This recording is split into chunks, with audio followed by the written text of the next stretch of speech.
Hello aspirants, आज हम लोग देखेंगे न्यूक्लियर फिजिक्स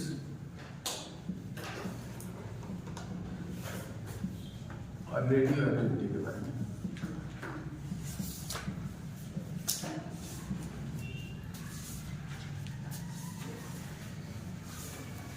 एक चीज हम लोग ये जानते हैं कि जो एटम होता है उसके नाभिक में न्यूट्रॉन और प्रोटॉन रहते हैं और इलेक्ट्रॉन चारों ओर घूमता है। ये इसका फंडामेंटल पार्टिकल है। इस एटम के नाभिक में न्यूट्रॉन और प्रोटॉन जो रहता है तो उसको बांधे रखता है एक बल्ब, और उस बल्ब को कहा जाता है नाभिकीय न्यूक्लियर बाइंडिंग एनर्जी, नाभिकीय बंधन ऊर्जा। वो उसको पकड़े रहता है, जिसकी वजह से न्यूट्रॉन और प्रोटॉन नाभिक में ही अवस्थित रहता है। तो यहां पर हम लोग ये देखेंगे कि जो न्यूक्लियर बाइंडिंग एनर्जी है उसका कारण क्या है, वो ऊर्जा कहां से आता है जो न्यूट्रॉन प्रोटॉन को नाभिक में बांधे रहता है। तो न्यूक्लियर बाइंडिंग एनर्जी जिसको कहा गया, ये नाभिकीय बंधन ऊर्जा जो उसको बांधे रखता है, उसको उत्पत्ति के संबंध में दो प्रमुख सिद्धांत दिए गए हैं। एक तो है कंसेप्ट है मास डिफेक्ट का,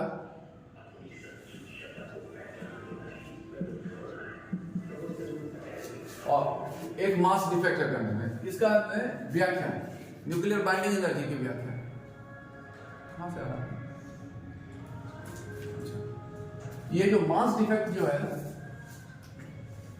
वो एक्सप्लेन करता है इस तरह से कि जो नाभिक के भीतर न्यूट्रॉन प्रोटॉन जो होते हैं उसका हर का वेट होता है, हर इस फंडामेंटल पार्टिकल, क्योंकि वेट जो होता है किसी एटम का वो न्यूट्रॉन प्रोटॉन के कारण होता है। तो जितनी संख्या है, हर न्यूट्रॉन का वेट पता है, हर प्रोटॉन का वेट निर्धारित है। तो जो वेट होता है न्यूट्रॉन प्रोटॉन का, उससे पाया जाता है कि न्यूक्लियस नाभिक का जो भार है वो कम होता है। न्यूट्रॉन प्रोटॉन की संख्या के आधार पर जो वेट होना चाहिए उससे नाभिक का जो है भार कम होता है। तो ये जो भार में इस कमी को ही कहा जाता है लुप्त द्रव्यमान या मास डिफेक्ट। लुप्त द्रव्यमान या मास डिफेक्ट कहा गया कि टोटल नंबर ऑफ प्रोटॉन और न्यूट्रॉन का भार जो होना चाहिए उससे कम न्यूक्लियस का भार होता है। तो ये जो लुप्त द्रव्यमान जो होता है, व्याख्या किया गया कि ये असल में ऊर्जा में परिवर्तित हो गया है अल्बर्ट आइंस्टीन के इस सूत्र के अनुसार E बराबर mc², क्योंकि उन्होंने अपने थ्योरी ऑफ रिलेटिविटी में यह सिद्धांत दिया था कि द्रव्यमान जो है पदार्थ का वो ऊर्जा में परिवर्तित होता है।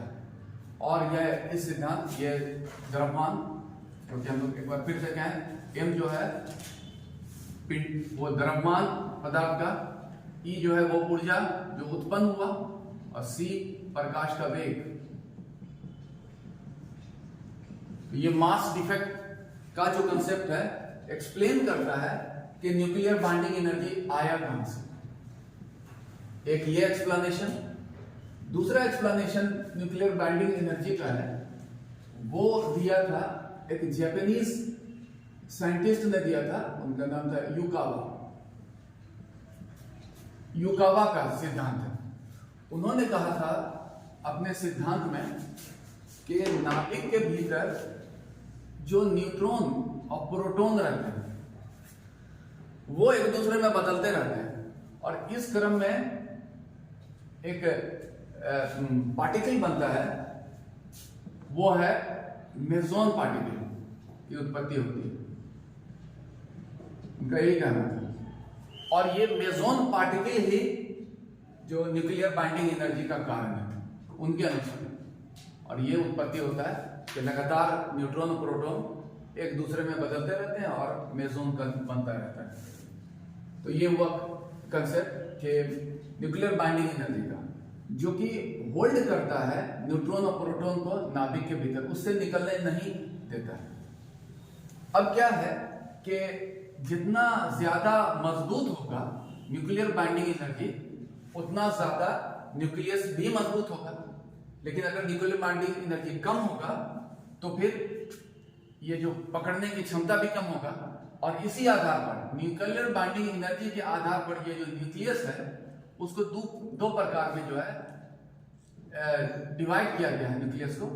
एक को कहा गया स्टेबल और एक अनस्टेबल। अनस्टेबल न्यूक्लियस, स्टेबल मतलब स्थिर और स्थिर नाभिक। स्थिर नाभिक या स्टेबल न्यूक्लियस जो कहा गया उसको, जिसमें अधिक होता है nuclear binding energy. Nuclear binding energy अधिक होता है क्या प्रति न्यूक्लियन। जितना न्यूक्लियन कहते हैं, न्यूट्रॉन प्रोटॉन को सम्मिलित रूप से न्यूक्लियन कहा जाता है या नाभिकीय कण कहा जाता है। तो प्रति नाभिकीय कण के तुलना में न्यूक्लियर बाइंडिंग एनर्जी अगर अधिक होगा तो नाभिक स्थिर होगा। और अनस्टेबल तब होता है जब प्रति नाभिकीय कण मतलब प्रति न्यूक्लियन न्यूक्लियर बाइंडिंग एनर्जी जो है कम होता है, तो अनस्टेबल होता है, मतलब उसका न्यूक्लियर बाइंडिंग एनर्जी कमजोर होता है। तो कमजोर होने से क्या होता है? तो कमजोर होता है यहां पर अगर देखें, इस तरह का जो पदार्थ जिसमें अनस्टेबल न्यूक्लियस होता है, नॉर्मली होता है क्या, हेवी भारी तत्व में होता है, हेवी मेटल भारी तत्व। और इसको इसमें अगर हम लोग देखें भारी तत्व किस आधार पर होता है, तो उसमें होता है क्या, न्यूट्रॉन की संख्या बहुत अधिक, संख्या अधिक होती है प्रोटॉन की तुलना में। जो स्टेबल होता है उसमें न्यूट्रॉन प्रोटॉन लगभग बराबर या प्रोटॉन ही ज्यादा होता है। लेकिन जो जिसका अनस्टेबल न्यूक्लियस होता है, अस्थिर नाभिक मतलब उसको रखने की क्षमता कम होती है, उसमें जो है न्यूट्रॉन की संख्या अधिक होती है, वो उसको अनस्टेबल बनाता है, अधिक न्यूक्लियन। और ऐसा ऑब्जर्वेशन है कि पीरियोडिक टेबल में आवर्त सारणी में जो एटॉमिक नंबर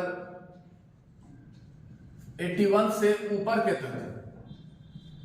के तत्व में जो है अनस्टेबल न्यूक्लियस होता है, मतलब उसमें न्यूट्रॉन ज्यादा होता है, जिसकी वजह से उसको न्यूट्रॉन प्रोटॉन को रखे रहने की क्षमता कम होती है। तो इस तरह से जो अनस्टेबल न्यूक्लियस होता है, उसमें अनस्टेबल न्यूक्लियस क्या है, इसको हम लोग ऐसे तत्व जिसमें अनस्टेबल न्यूक्लियस होता है, उस तरह के जो तत्व होते हैं उसके नाभिक से कणों का, नाभिकीय कणों का क्षय होता है, निकल जाता है। और ये जो क्षय होता है एक किरण के रूप में, और उस किरण को कहा जाता है रेडियो एक्टिव रे या रेडियो सक्रिय किरण।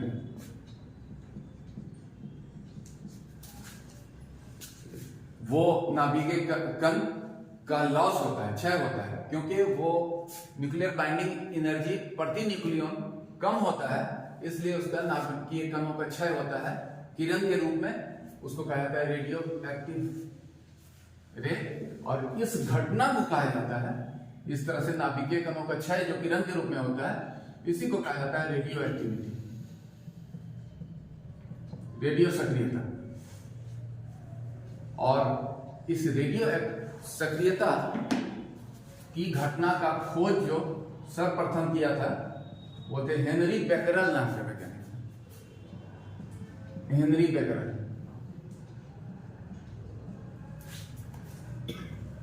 1896 ईस्वी में उन्होंने खोज किया था। इसीलिए इन किरणों को, रेडियो एक्टिव किरणों को बेकरल रे भी कहा जाता है, बेकरल किरण,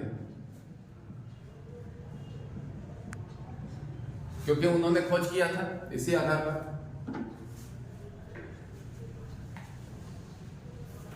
अब इस रेडियो एक्टिविटी की घटना का तो खोज किया, लेकिन इसके बारे में फुल रिसर्च करके थ्योरी ऑफ रेडियो एक्टिविटी प्रस्तुत किया, रेडियो सक्रियता का सिद्धांत। रेडियो सक्रियता का सिद्धांत प्रस्तुत किया बाद में, वो थे अर्नेस्ट रदरफोर्ड और उनके एक शिष्य थे एफ सॉडी, उन लोगों ने प्रेजेंट किया रेडियो एक्टिविटी का सिद्धांत, जिसमें इस घटना की पूरी व्याख्या की गई। अब इस सिद्धांत में यह कहा गया है, जो इसकी विशेषता देखें हम लोग, कि जो रेडियो एक्टिव रे होता है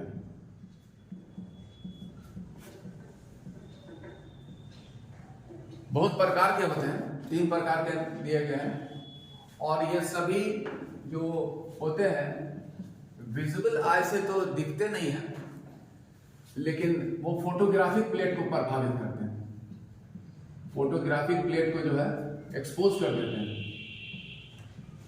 वो जो है एक्सपोज करता है, ऐसे नहीं दिखेगा। और कहीं से अगर रेडियो एक्टिविटी हो रहा है, इसको आइडेंटिफाई करने के लिए एक उपकरण भी डेवलप किया गया है, इंस्ट्रूमेंट, इसको जो रीड करता है कि रेडियो एक्टिव है कि नहीं कहीं पर, तो उसको कहता है कीचर काउंटर। ये तो हम लोग रेडियो एक्टिव रे करते हैं। अब इस सिद्धांत में इन लोगों ने कहा है कि रेडियो एक्टिव किरण जो होता है वो 3 प्रकार का होता है, रेडियो एक्टिव रे, और वो हो गया एक अल्फा रे, अल्फा किरण, बीटा किरण और गामा किरण।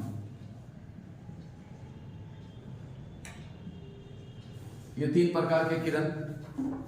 अब सभी का विशेषता की भी व्याख्या किया गया है सिद्धांत में, जिसमें कहा गया है कि ये जो अल्फा किरण है वो होता है positive charge particle. Positive charge जो है किरण है, रे है, पार्टिकल के रूप में है, और इसका जो होता है इसमें, इसका वैल्यू जो होता है इसमें होता है 2 प्रोटॉन और 2 न्यूट्रॉन होता है। तो मतलब हुआ एक हीलियम एटम के बराबर होता है उसका वैल्यू, 2 प्रोटॉन 2 न्यूट्रॉन होता है, तो वही पॉजिटिव चार्ज है। इसका जो स्पीड होता है, वेलोसिटी है, वेग जो है वो प्रकाश का, क्योंकि अल्टीमेट स्पीड अभी यूनिवर्स में प्रकाश का ही माना जाता है, तो प्रकाश के वेग का 1/10 है। और फिर ये पेनिट्रेशन पावर कम होता है, तीनों में कंपैरेटिवली भेदन क्षमता कम होती है, और गैस को अगर प्रवाहित किया जाए किसी गैस होकर, उसको आयनीकृत कर देता है। आयनीकृत मतलब गैस को उसके आवेशित कणों में तोड़ देता है। तो ऐसा है, गैस को आयनीकृत करने की क्षमता जो है सर्वाधिक होती है, ये है इसका। और इसके खोज करने का श्रेय दिया जाता है भाई हेनरी बेकरेल को, उन्होंने खोज किया। बीटा रे जो है वो नेगेटिव चार्ज पार्टिकल रे है, और इस पर इसका वैल्यू जो होता है, जो चार्ज होता है या वैल्यू 1 इलेक्ट्रॉन के बराबर होता है, कंपैरेटिव अकाउंट देखें।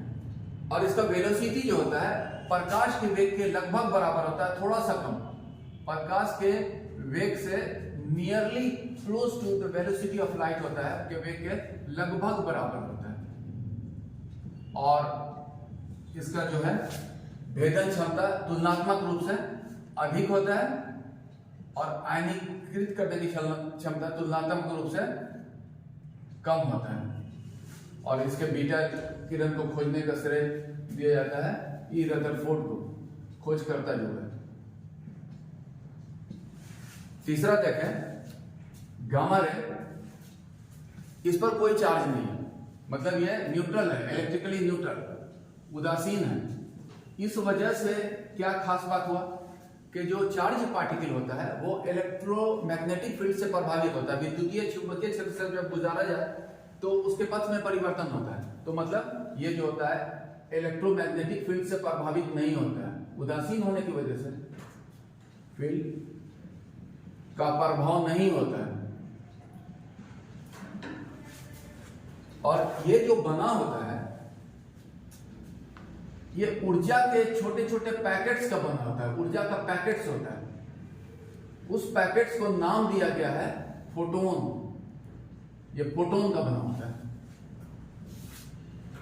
इसका वेग जो होता है इक्वल टू प्रकाश का वेग सेम होता है, और इसमें जो भेदन क्षमता सर्वाधिक होती है, और गैस को आयनीकृत करने की क्षमता नहीं होती है। गैस को वो आयनाइज नहीं करता है। और गामा रे की खोज करते थे पॉल विलार्ड।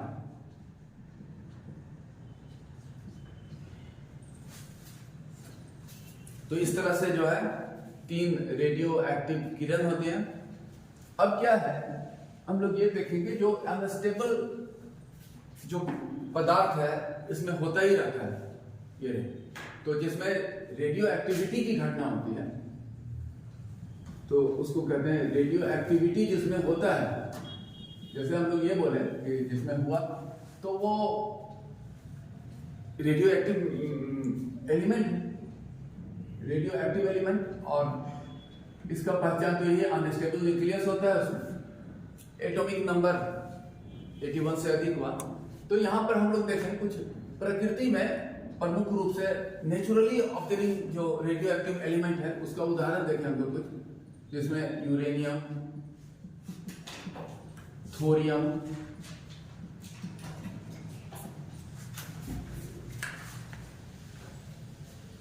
रेडियम, पोलोनियम, ये सब है। इससे रिलेटेड एक फैक्ट्स हम लोग यहाँ पे चर्चा करें, प्रश्न के रूप में ही रहता है। रेडियम जो है सबसे अधिक सर्वाधिक रेडियो एक्टिव एलिमेंट है, सबसे अधिक रेडियो सक्रिय, और इसकी खोज करने का श्रेय है madam Curie, madam Pierre Curie, madam एवं पियरे क्यूरी, उन्होंने खोज किया। कुछ अन्य रेडियो एक्टिव एलिमेंट का भी हम लोग देखें कि जिसका डिफरेंट चीजों में, कहीं इलाज में, किसी और चीज में उपयोगिता है। अन्य में जैसे उसमें है कार्बन 14, एक है कोबाल्ट 16, आयोडीन 131, ये सभी रेडियो एक्टिव एलिमेंट है।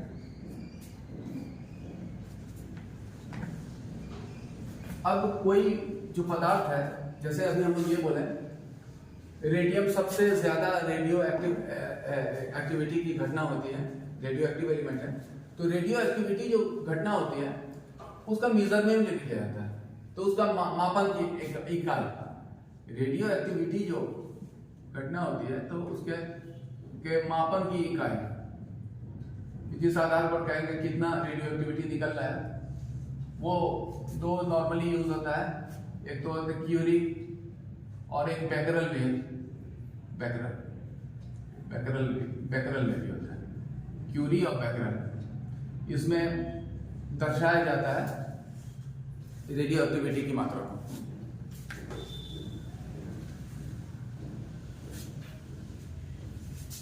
अब क्या है कि रेडियो एक्टिविटी होने से नाभिकीय कणों का ह्रास होता है, जिससे उसका मात्रा कम होता है, द्रव्यमान कम होता जाता है। तो ये रेडियो एक्टिविटी होने से उसमें क्षय होता है पदार्थ में, और इसको कहा जाता है रेडियो एक्टिव डीके।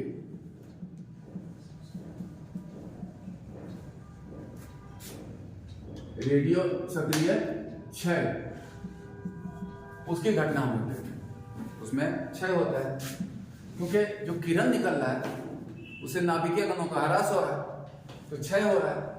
तो इसमें क्षय कुछ इस तरह से होता है कि अगर उससे, अब क्षय कैसे होता है, तो अगर उसे एक अल्फा किरण निकला, अल्फा रे निकला, तो उसमें क्षय हो गया 4 एटॉमिक, मतलब इसमें 2 प्रोटॉन 2 न्यूट्रॉन। तो अगर हम लोग देखें एटॉमिक वेट में हो जाता है 4, और एटॉमिक नंबर में, नंबर ऑफ प्रोटॉन पर होता है 2, ह्रास हो जाता है। अगर एक अल्फा किरण निकला और एक बीटा किरण निकला, बीटा रे, तो एटॉमिक नंबर में, एटॉमिक वेट में कोई क्षय नहीं होता है, लेकिन एटॉमिक नंबर जो होता है वो एक बढ़ जाता है। इसमें सब क्षय होता है, इसमें बढ़ जाता है। और गामा किरण में गामा रेज निकलता है, तो उसमें एटॉमिक वेट और एटॉमिक नंबर, उसमें कोई परिवर्तन नहीं होता है।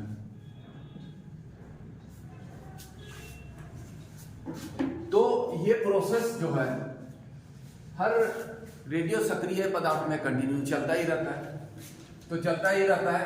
अब हम लोग ये देखें कि एक अल्फा बीटा गामा किरण निकला, तो क्या हुआ, तो पदार्थ का जो है वेट तो 4 कम हो गया, एटॉमिक वेट, और एटॉमिक नंबर में 1 का कमी हो जाता है, 1 का कमी एटॉमिक नंबर में, वेट में 4 और एटॉमिक नंबर में 1 का कमी होता है।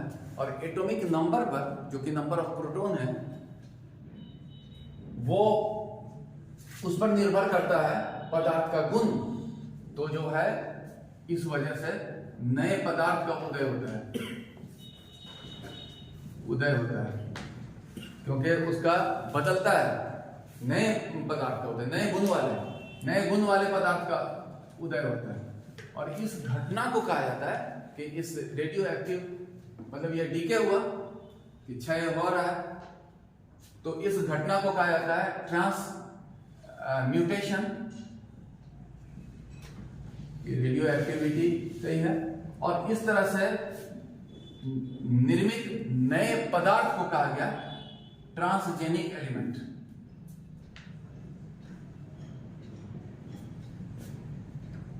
अब ट्रांसजेनिक एलिमेंट में अगर फर्दर अनस्टेबल नाभिक अगर पाया गया तो और निकलेगा, फिर ट्रांसजेनिक एलिमेंट में भी ट्रांसम्यूटेशन होगा, फिर नया एलिमेंट बनेगा, और इस तरह से उसमें चेंज होता रहेगा।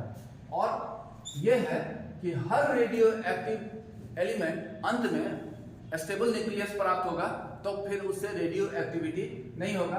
तो सभी रेडियो एक्टिव एलिमेंट जो होता है अंततः जो स्टेबल स्टेट में आता है तो बन जाता है, उसका अंततः जो होता है वो लेड में बदल जाता है, सीसा। हर रेडियो एक्टिव डीके के कारण फाइनली सभी रेडियो एक्टिव एलिमेंट जो लेड में बदल जाता है। तो ये हुआ रेडियो एक्टिव डीके। इसी से रिलेटेड अगला कंसेप्ट है हाफ लाइफ पीरियड का, अर्ध आयु का।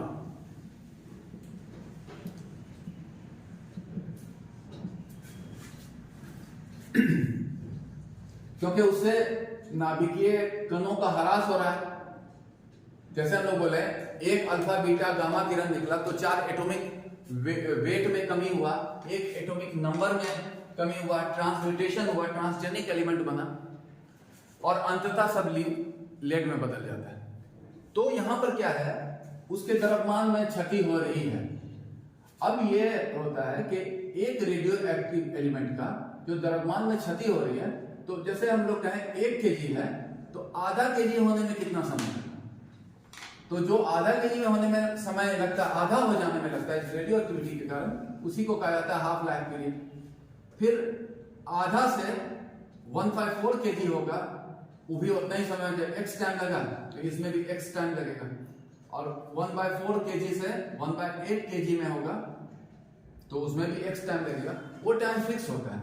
तो मतलब यह है कि किसी रेडियो एक्टिव पदार्थ का जो द्रव्यमान रेडियो एक्टिविटी के कारण आधा जो हो जाता है, उस आधा होने में लगने वाले समय को हाफ लाइफ पीरियड कहते हैं। और ये सभी रेडियो एक्टिव एलिमेंट का फिक्स्ड होता है, जितना भी रेडियो एक्टिव एलिमेंट है सभी का जो है वो फिक्स्ड होता है।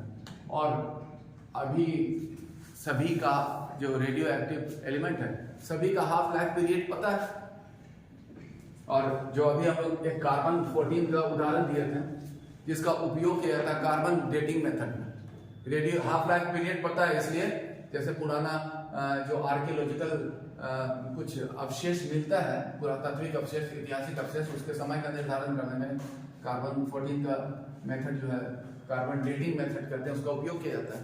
क्योंकि हाफ लाइफ पीरियड सभी रेडियो एक्टिव एलिमेंट का पता है, तो हाफ लाइफ पीरियड यही हुआ कि किसी रेडियो एक्टिव एलिमेंट का रेडियो एक्टिव डीके के कारण कुल मात्रा आधा होने में लगने वाला समय इसका फिक्स्ड होता है। तो यही है रेडियो एक्टिविटी से रिलेटेड फैक्ट्स। अब एक चीज हम लोग ये देखते हैं कि इसी से संबंधित घटना, नाभिक, चूंकि भारी जो नाभिक होता है अनस्टेबल न्यूक्लियस, उसी को भारी कहा गया, हैवी एलिमेंट, तो उसमें कुछ प्रतिक्रिया होती है, न्यूक्लियर रिएक्शन होता है उसमें भारी होने की वजह से। नाभिकीय अभिक्रिया इसको कहा जाता है, तो उसका हम लोग कुछ चर्चा करेंगे।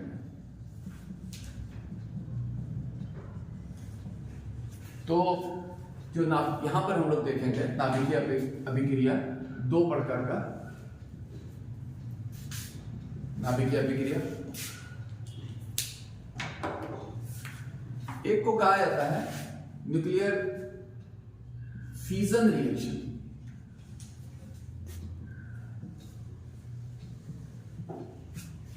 इसको कहा गया नाभिकीय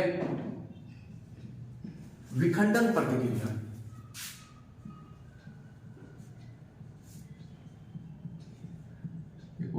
और दूसरा है न्यूक्लियर फ्यूजन रिएक्शन।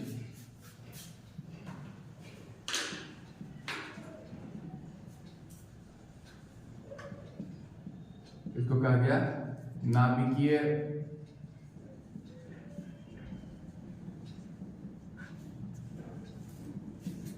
संलयन प्रतिक्रिया। तो एक एक करके हम लोग दोनों प्रकार के नाभिकीय अभिक्रिया प्रतिक्रिया की चर्चा करेंगे। और पहले देखते हैं हम लोग न्यूक्लियर फ्यूजन रिएक्शन।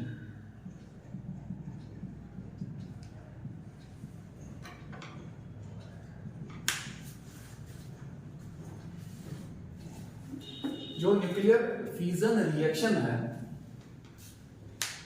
इसका जो अवधारणा सर्वप्रथम प्रस्तुत किया था वो थे ऑटो हान्स और स्ट्रासमैन।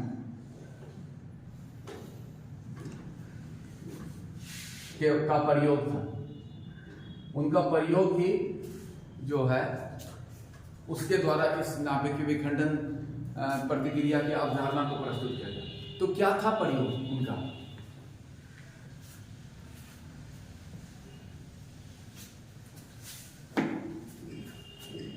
तो उसमें यह है, उन्होंने एक यूरेनियम का आइसोटोप था 235, जो कि अनस्टेबल न्यूक्लियस है, भारी नाभिक होता है। उस पे नाभिक में जैसे न्यूट्रॉन प्रोटॉन जहां पर होता है तो पहले से अनस्टेबल था, मतलब न्यूक्लियर बाइंडिंग एनर्जी कम है, होल्ड करने की क्षमता कम है। उसमें बम्बार्ड मतलब बौछार मारा न्यूट्रॉन का, बौछार मतलब नाभिक में पहुंचाना है, इसलिए उसमें न्यूट्रॉन से बम्बार्डमेंट मिला दिया, तो वो फर्दर अनस्टेबल हो गया। और जब फर्दर अनस्टेबल हो गया तो टूट गया, दो हल्के स्टेबल नाभिक में टूट गया। तो जैसे यूरेनियम 235 था, दो हल्के नाभिक में टूटा, एक बना क्रिप्टन और दूसरा बेरियम। और इस टूटने के क्रम में 3 न्यूट्रॉन भी रिलीज हुआ था और एनर्जी मुक्त हुआ था। यही था ऑटो हान और स्ट्रासमैन का प्रयोग, कि यूरेनियम 235 पर न्यूट्रॉन का बौछार दिया तो वो अनस्टेबल और होकर 2 स्टेबल नाभिक में टूट गया, और इस क्रम में 3 न्यूट्रॉन बने और कुछ ऊर्जा मुक्त। तो अब यहां पर ये कंसेप्ट दिया गया कि न्यूट्रॉन दिया, तो उन लोगों ने पाया कि क्रिप्टन, बेरियम और जो प्रोडक्ट है इस रिएक्शन का, और रिएक्टेंट तो ये था, ये 235 का एक परमाणु और ये, तो इसका जो भार था और इसका जो भार जो पाया गया कम है इसके भार से, तो पता चला कि असल में कुछ भार ऊर्जा में परिवर्तित हो गया, और ऊर्जा में परिवर्तित जो हो गया है वही अल्बर्ट आइंस्टीन के सूत्र E = mc²। यही कंसेप्ट दिया गया कि उसमें जो टोटल प्रोडक्ट का वेट भार था वो रिएक्टेंट के भार से थोड़ा कम पाएगा और वो जो भार है मास ऊर्जा में परिवर्तित हुआ वही होगा। यही है न्यूक्लियर फिजन का सिद्धांत जो प्रस्तुत किया गया है। अब इस न्यूक्लियर फिजन से होता है क्या? चेन रिएक्शन होता है। चेन रिएक्शन वो न्यूक्लियर फिजन के कारण ही होता है। चेन रिएक्शन, चेन रिएक्शन मतलब ये हुआ कि एक यूरेनियम 235 पर एक न्यूट्रॉन दिया है, तो ये न्यूट्रॉन क्या किया कि एक परमाणु पर विखंडित किया, लेकिन इस क्रम में 3 न्यूट्रॉन निकले। ये 3 न्यूट्रॉन फिर तीनों अलग अलग परमाणु पर विखंडित किया, जिससे कि फिर सभी परमाणु से 3 न्यूट्रॉन निकले और फिर वो 3 फिर तीनों पर किया। तो इस तरह से चेन, इस तरह से जो है प्रतिक्रिया की एक श्रृंखला शुरू होती है फ्यूजन रिएक्शन में, और उसी को कहा जाता है चेन रिएक्शन। तो मतलब है न्यूक्लियर फ्यूजन के परिणाम स्वरूप, न्यूक्लियर फ्यूजन जब होता है तो उससे क्या होता है? 3 न्यूट्रॉन निकला और ये 3 न्यूट्रॉन जो है इस तरह से फिर 3 अलग अलग परमाणु में फ्यूजन किया, और इस वजह से होता है न्यूक्लियर फ्यूजन के कारण हो जाता है नाभिकीय विखंडन की एक श्रृंखला प्रारंभ होती है, जिसको कहा गया चेन रिएक्शन। तो चेन रिएक्शन का कंसेप्ट यही है, नाभिकीय विखंडन के परिणाम स्वरूप शुरू हुआ। अब ये जो चेन रिएक्शन शुरू होता है इसको फिर क्लासिफाई किया गया 2 प्रकार में। एक है नियंत्रित मतलब कंट्रोल्ड चेन रिएक्शन, एक हो गया कंट्रोल्ड चेन रिएक्शन, और एक है अनकंट्रोल्ड अनियंत्रित।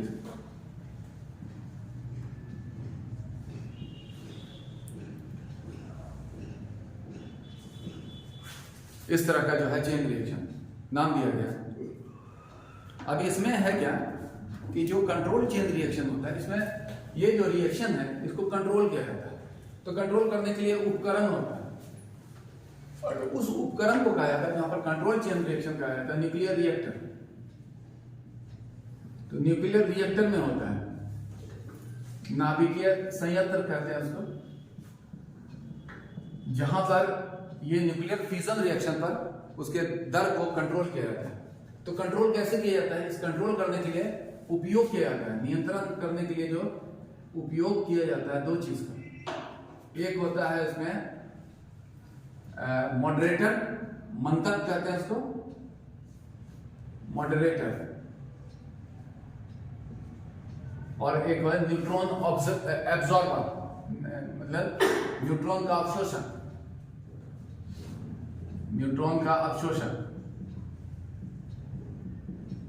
तो मंदक जो होता है, जो नाभिकीय विखंडन के परिणाम स्वरूप जो न्यूट्रॉन निकलते हैं उसकी गति को मंद करता है, और मंदक के रूप में जो यूज होता है, जैसे हम लोग कहें कि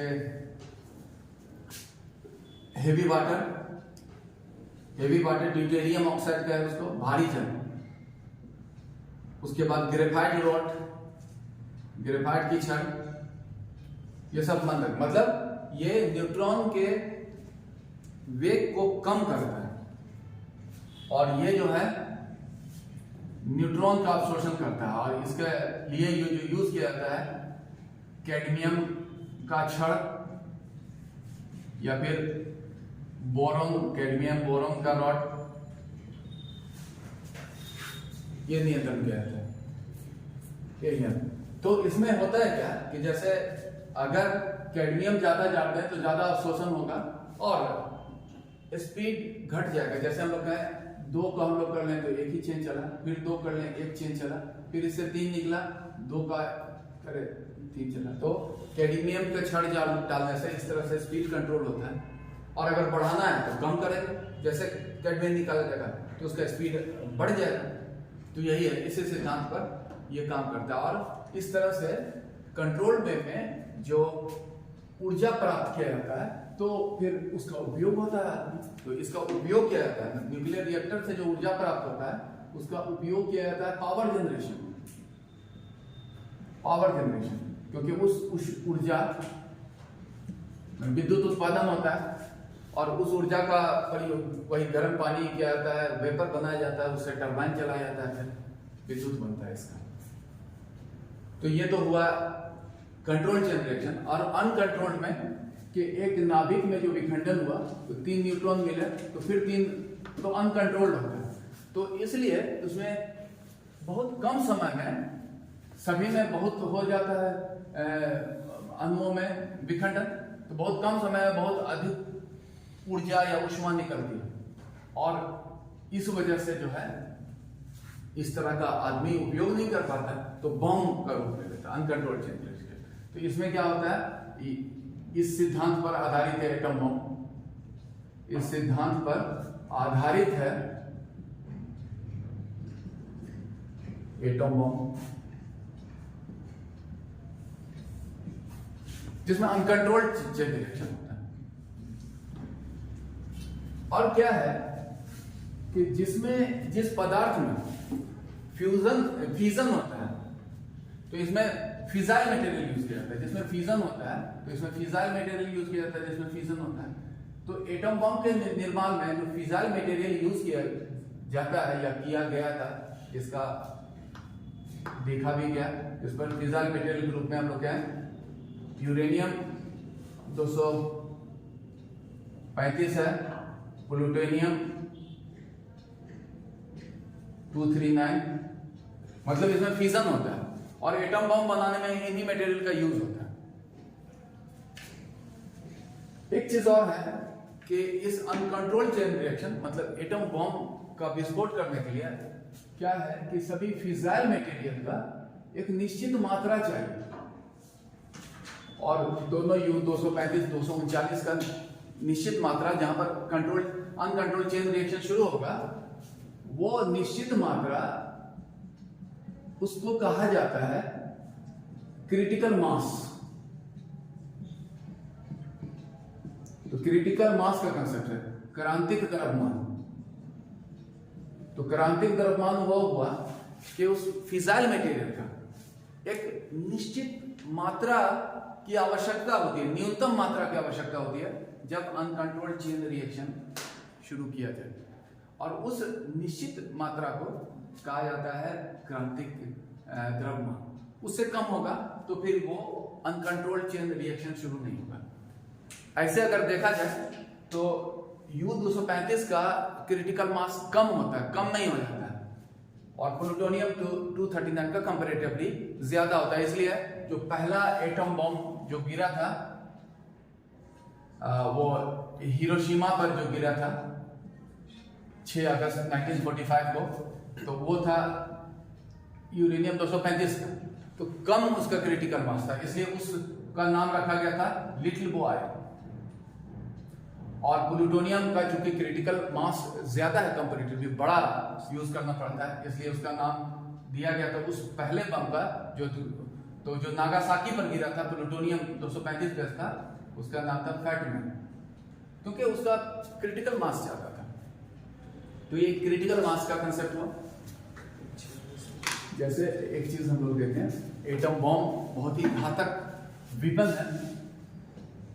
ओपेनहेमर को श्रेय दिया जाता है उसके निर्माण का, अमेरिका के वैज्ञानिक। तो ये जो एटम बॉम्ब का जो प्रभाव अगर देखें जनजीवन पर जो पड़ता है, जो कि इसलिए हथियार के रूप में उपयोग है, तो एक तो एक्सेसिव हीट, बहुत ज्यादा ऊर्जा इसमें बनेगा, इतना हीट जो सहन शक्ति से आदमी के या फिर जनजीवन के उससे ऊपर होगा। दूसरा जो है, इस वजह से अचानक बहुत फैलाव होता है हवा में, तो शॉक वेव बनता है, ये अलग हर चीज को समाप्त करने का। और लॉन्ग टर्म अगर इफेक्ट है तो रेडियो एक्टिव रे निकल जाता है, जो कि रेडियो एक्टिविटी का प्रभाव ह्यूमन बॉडी पर देखा गया, वो तो डीएनए ही चेंज कर देता है। कैंसर कॉजिंग तो अपनी जगह पर है, पूरा डीएनए वगैरह चेंज कर देता है, तो बहुत लॉन्ग टर्म दुष्प्रभाव इसका देखा गया। तो ये है अनकंट्रोल्ड चेन रिएक्शन। जहां तक कंट्रोल्ड चेन रिएक्शन की बात करें, उसका उपयोग किया जाता है आज भी विद्युत उत्पादन में, और काफी एफिशिएंट ऊर्जा माना गया है। तो इसको डेवलप किया गया, वो भारत में भी है न्यूक्लियर पावर कॉर्पोरेशन, जो है पावर जनरेशन जो करता है न्यूक्लियर रिएक्टर के।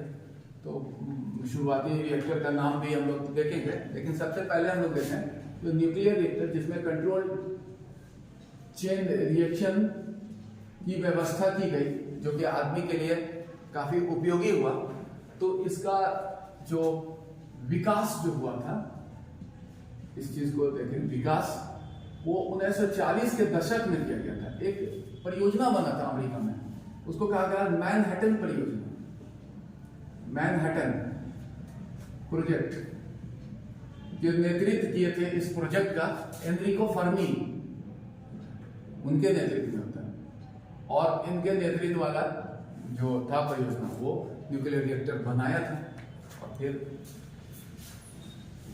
विश्व के दूसरे देशों में भी बनाया। भारत में इस तरह का अगर हम लोग देखें, भारत में प्रारंभिक न्यूक्लियर रिएक्टर, भारत में भी ये क्षमता तो डेवलप किया है। तो अगर पहला जो था वो था अप्सरा, नाम दिया गया उसको अप्सरा, जो कि भाभा एटॉमिक रिसर्च सेंटर जो है वो ट्रॉम्बे में, वहां पर बना। फिर बना था साइरस, वो बना था तारापुर, वो भी महाराष्ट्र में। फिर पूर्णिमा बनाया गया, जो कि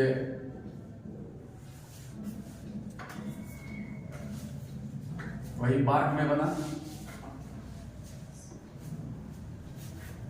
कामिनी जो कि कलपक्कम है, वहां पर बनाया गया। तो ये सब जो है शुरुआती न्यूक्लियर रिएक्टर का एक कंसेप्ट है ऐसा, fast breeder reactor. Fast breeder reactor FBR, fast breeder reactor.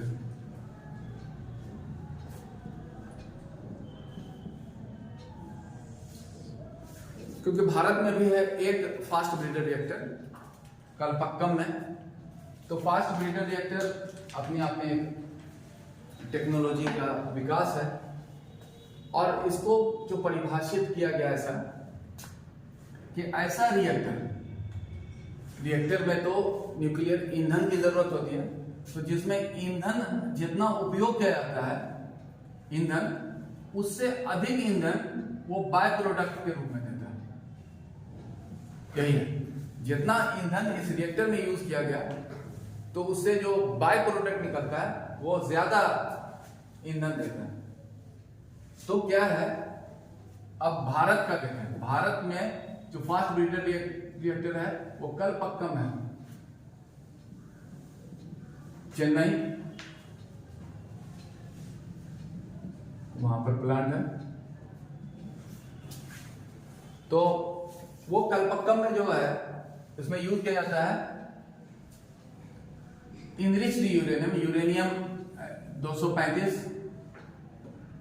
ठीक है, जो फिजाइल मटेरियल है। प्लस इसमें यूज किया जाता है प्लूटोनियम 238। तो प्लूटोनियम 238 फिजाइल मटेरियल नहीं है, लेकिन यूरेनियम का तो इसमें क्षय हो जाता है, लेकिन यहां पर प्राप्त होता है प्लूटोनियम 239 बाय प्रोडक्ट में। और इसकी मात्रा जो है, फिजाइल मटेरियल ये है, इसकी मात्रा जो प्लूटोनियम 239 जो प्राप्त होता है वो यूरेनियम 235 जितना यूज किया गया उससे अधिक। तो यही है फास्ट ब्रीडर रिएक्टर का टेक्नोलॉजी, तो जो कि काफी हद तक ईंधन की समस्या का पूरा करता है। हालांकि बहुत ज्यादा नहीं है यहाँ पर यूरेनियम और इसका प्लूटोनियम दूसरे देशों से मंगाना पड़ता है, लेकिन फास्ट ब्रीडर रिएक्टर मैंने बहुत हद तक सेल्फ रिलायंस की ओर ले जा सकता है। तो भारत में भी एक ही कलपक्कम फास्ट ब्रीडर रिएक्टर। तो ये है न्यूक्लियर रिएक्टर। न्यूक्लियर रिएक्टर ऊर्जा की समस्या को पूरा करता है, लेकिन इससे हानि भी काफी है, क्षति या फिर इसका नेगेटिव इफेक्ट, एक तो उसका जो बाय प्रोडक्ट होता है वो भी रेडियो एक्टिव होता है, और रेडियो एक्टिव जो है उसका डिस्पोजल जो होता है, बाय प्रोडक्ट का डिस्पोजल बहुत ही मुश्किल भरा होता है, समुद्र में जाके उसको रखना पड़ता है, तो उसमें भी काफी कॉस्टिंग आता है, रेडिएशन का खतरा हमेशा बना रहता है, ये होता है। दूसरा कुछ विस्फोट भी हो सकता है, मतलब कुछ घटना भी हो सकता है, मतलब एक्सीडेंट हुआ, न्यूक्लियर एक्सीडेंट भी हुआ, विश्व उस चीज को देखा है, उस वजह से काफी सतर्क भी है। तो हम लोग कुछ उदाहरण देखें जो विश्व में हुआ है इस नाभिकीय संयंत्र में के कारण। जैसे एक तो हुआ था, जो 3 प्रमुख है विश्व का एग्जाम्पल, 3 माइल आइलैंड, ये यूएसए में हुआ था इस तरह का घटना। एक चेरनोबिल जो हुआ था यूक्रेन में, उस वक्त कंबाइंड यूएसएसआर था, और एक था फुकुशिमा जापान में हुआ था।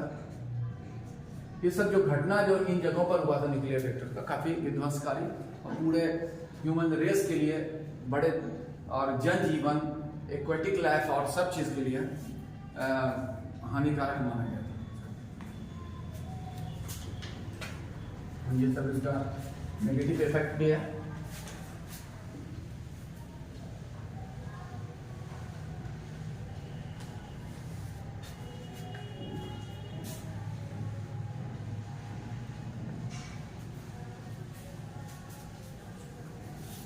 अगला हम लोग देखते हैं न्यूक्लियर फ्यूजन रिएक्शन।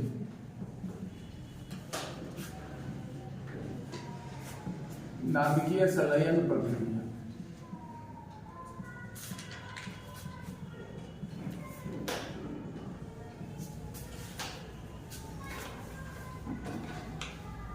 तो जो नाभिकीय संलयन प्रतिक्रिया है, उसको ऐसा है कि इसमें 2 हल्के नाभिक आपस में संलयित होते हैं, दोनों को मिलाया जाता है, और इससे एक भारी नाभिक का निर्माण। तो ये हल्का हुआ, हल्का नाभिक और भारी नाभिक का निर्माण होता है, और इस क्रम में कुछ ऊर्जा मुक्त होती है, और यही जो होता है न्यूक्लियर फ्यूजन रिएक्शन। इसमें क्या किया गया, 2 हल्का नाभिक में हाइड्रोजन का लिया गया, हाइड्रोजन के 2 नाभिक को आपस में मिलाया गया, और फिर उससे बनाया गया हीलियम का नाभिक प्राप्त हुआ और एनर्जी रिलीज हुई। यही है इसका कि 2 हल्के नाभिक को मिलाकर एक भारी नाभिक प्राप्त किया। इस प्रक्रिया में ऊर्जा प्राप्त हुई, इसी को कहा गया न्यूक्लियर फ्यूजन रिएक्शन।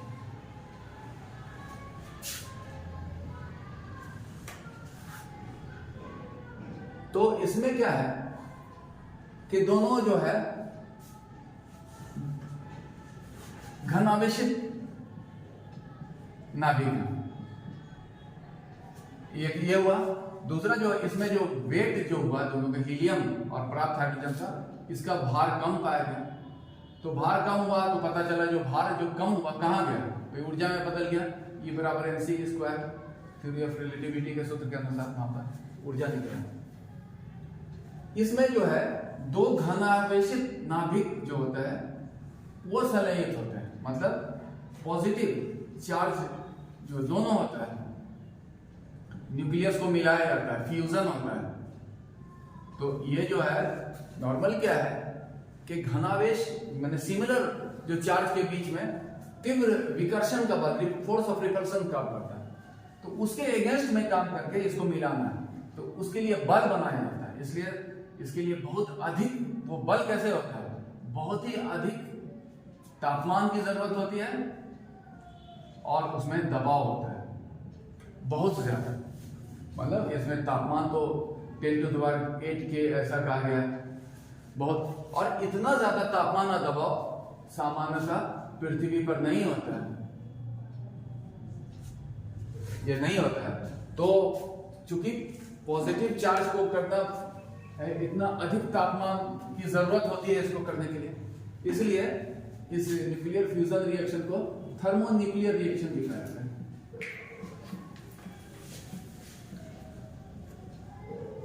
ताप नाभिकीय प्रतिक्रिया इसका क्योंकि बहुत अधिक नाभिकों को संलयन करने के लिए बहुत अधिक ऊष्मा की जरूरत होती है। और हम लोग देखें नॉर्मली ये पृथ्वी पर इतना ज्यादा ये परिस्थिति उपलब्ध नहीं होता है। इसलिए क्या है, यहां पर नहीं होता है, सूर्य में होता है, तारे में होता है, सूर्य तारा उन सब में ये होता है। और उन सब के ऊर्जा का आधार जो है यही होने वाला न्यूक्लियर फ्यूजन रिएक्शन है।